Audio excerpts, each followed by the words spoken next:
तो पश्चिम बंगाल विधानसभा चुनाव, क्या गजब का माहौल है ना। आज हम एक इलेक्शन ऑब्जर्वर यानी चुनाव पर्यवेक्षक के नजरिए से इस पूरे घटनाक्रम का ऑडिट करने वाले हैं। जब इन चुनावों की बात होती है ना, तो कहानी सिर्फ वोट प्रतिशत तक सीमित नहीं रहती। इसमें आधी रात का ड्रामा है, कड़े सुरक्षा प्रोटोकॉल हैं और राजनीतिक भविष्यवाणियों का एक बहुत बड़ा जाल है। तो चलिए बिना किसी देरी के सीधे इस विश्लेषण में गोता लगाते हैं और तथ्यों को निष्पक्ष रूप से डिकोड करते हैं। आज हम इस पूरे मामले को 5 अहम हिस्सों में समझने वाले हैं। पहला, द डेटा ऑडिट, फिर द क्लेम्स ऑडिट, उसके बाद द 2027 रिपल इफेक्ट, फिर द इंटेग्रिटी ऑडिट और आखिर में द ऑफिशियल प्रोटोकॉल। चलिए सबसे पहले बात करते हैं द डेटा ऑडिट की। तो एग्जिट पोल्स के जो औसतन आंकड़े आ रहे हैं, जिसे हम पोल ऑफ पोल्स कहते हैं, वो एक बड़े बदलाव का इशारा कर रहे हैं। 9 में से 7 एजेंसियों का मानना है कि मामला कुछ ऐसा रहेगा। बीजेपी के खाते में करीब 154 सीटें, टीएमसी को 133 और बाकी 7 सीटें अन्य को जा सकती हैं। कांटे की टक्कर बिल्कुल। अब दिमाग में एक नंबर बिठा लीजिए, 148। पश्चिम बंगाल विधानसभा में कुल 294 सीटें हैं, तो सरकार बनाने के लिए जो जादुई आंकड़ा चाहिए ना, वो ठीक 148 है। जो एग्जिट पोल का औसत हमने अभी देखा, वो बीजेपी को बहुमत से 6 सीटें आगे यानी 154 पर दिखा रहा है, जबकि टीएमसी इस जादुई आंकड़े से 15 सीटें पीछे नजर आ रही है। इन सब के बीच टुडेस चाणक्य का अनुमान एकदम ही अलग कहानी बयां कर रहा है। इन्होंने बीजेपी को सीधा 48% वोट शेयर दे दिया है। इसका मतलब है करीब 192 सीटें, जो कि 11 ऊपर या नीचे हो सकती हैं, और टीएमसी 38% वोट शेयर के साथ 100 सीटों के आसपास। अगर ये सच हुआ तो ये तो बीजेपी के लिए 2/3 बहुमत वाली बात हो जाएगी। पर ये तो हुए आंकड़े। अब जरा दी क्लेम्स ऑडिट की तरफ बढ़ते हैं, क्योंकि दावे भी तो बड़े बड़े हो रहे हैं। देखिए, कॉन्फिडेंस की दोनों तरफ कोई कमी नहीं है। एक तरफ बीजेपी के शुभेंदु अधिकारी सीना ठोक कर कह रहे हैं कि उनका अपना जमीनी आकलन 180 पार का है। वहीं दूसरी तरफ टीएमसी चीफ ममता बनर्जी ने इन एग्जिट पोल्स को सिरे से खारिज कर दिया है। उनका दावा है कि पिछली बार उन्होंने 215 सीटें जीती थी और इस बार 226 से भी ज्यादा सीटें जीतना पक्का है। और बात सिर्फ दावों तक नहीं रुकी।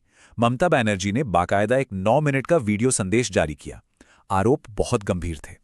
उनका सीधा कहना था कि ये सारे एग्जिट पोल्स बीजेपी स्क्रिप्टेड हैं। उन्होंने यहां तक कहा कि केंद्रीय बलों ने बीजेपी एजेंट की तरह काम किया और वोटरों को बंद लिफाफों में पैसे बांटे गए हैं। अब आते हैं तीसरे पॉइंट पर, द 2027 रिपल इफेक्ट। ये बहुत दिलचस्प है। पॉलिटिकल एनालिस्ट मानते हैं कि बंगाल का रिजल्ट सिर्फ बंगाल तक सीमित नहीं रहेगा। अगर बीजेपी यहां जीतती है तो ये उनके लिए एक बूस्टर डोज का काम करेगा, एक ऐसा मोमेंटम जो सीधे 2027 के उत्तर प्रदेश विधानसभा चुनावों के लिए पार्टी कैडर में गजब की एनर्जी भर देगा। और इस बूस्टर डोज की जरूरत क्यों है? आपको याद ही होगा, 2024 के चुनावों में बीजेपी को यूपी में कुछ अनअपेक्षित झटके लगे थे।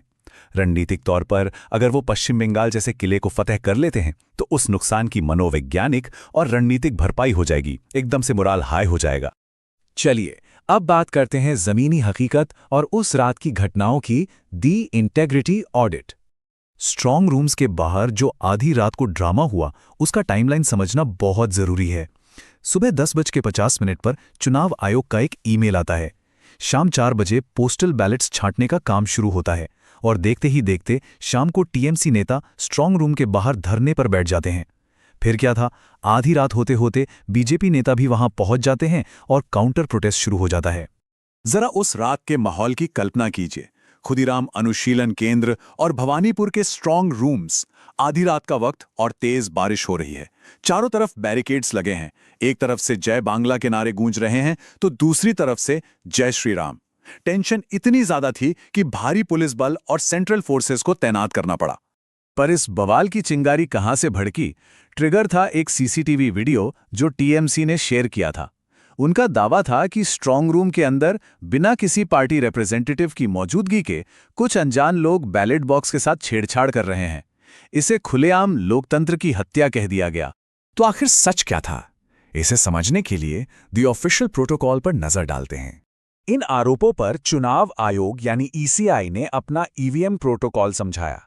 पहला, मुख्य ईवीएम मशीनें तो सुबह 5:15 बजे ही सील हो चुकी थीं। दूसरा, वहां 24 घंटे सीसीटीवी की लाइव फीड चल रही थी, जो बाहर बैठे लोग आराम से स्क्रीन पर देख रहे थे। और तीसरा, जो सबसे बड़ा खुलासा था, viral video main strong room का था ही नहीं, वो बगल वाले एक दूसरे कमरे का था जहां सिर्फ पोस्टल बैलेट छांटे जा रहे थे। चुनाव आयोग का बयान एकदम साफ और स्पष्ट था। मुख्य स्ट्रांग रूम पूरी तरह से सुरक्षित हैं और लॉक हैं। बस इस एक लाइन ने ईवीएम छेड़छाड़ के सारे तकनीकी दावों को पूरी तरह से खारिज कर दिया। और सबसे मजेदार बात पता है क्या निकली? वो पेपर ट्रेल। सुबह 10:50 पर जो आधिकारिक ईमेल भेजा गया था ना, उसमें साफ लिखा था कि शाम 4 बजे पोस्टल बैलेट छांटने का काम होगा। और ये ईमेल सभी उम्मीदवारों को भेजा गया था, उन टीएमसी नेताओं को भी जो वहां हंगामा कर रहे थे। जैसे ही ये बात सबके सामने आई, वो धरना भी धीरे धीरे खत्म हो गया। तो ये पूरा किस्सा हमें किस मोड़ पर लाकर खड़ा करता है, जब सियासी आरोप प्रत्यारोप और आधिकारिक नौकरशाही के पक्के तथ्य आमने सामने टकराते हैं। तो क्या आखिरकार बैलेट बॉक्स के बाहर होने वाले ड्रामे पर डेटा और प्रोटोकॉल भारी पड़ते हैं? ये एक ऐसा सवाल है जो चुनाव प्रक्रिया की अखंडता और इन सियासी नैरेटिव्स के बीच संतुलन पर सोचने को मजबूर करता है। आपका क्या ख्याल है? खैर, आज के इस विश्लेषण में इतना ही। तथ्यों की गहराई में उतरते रहिए।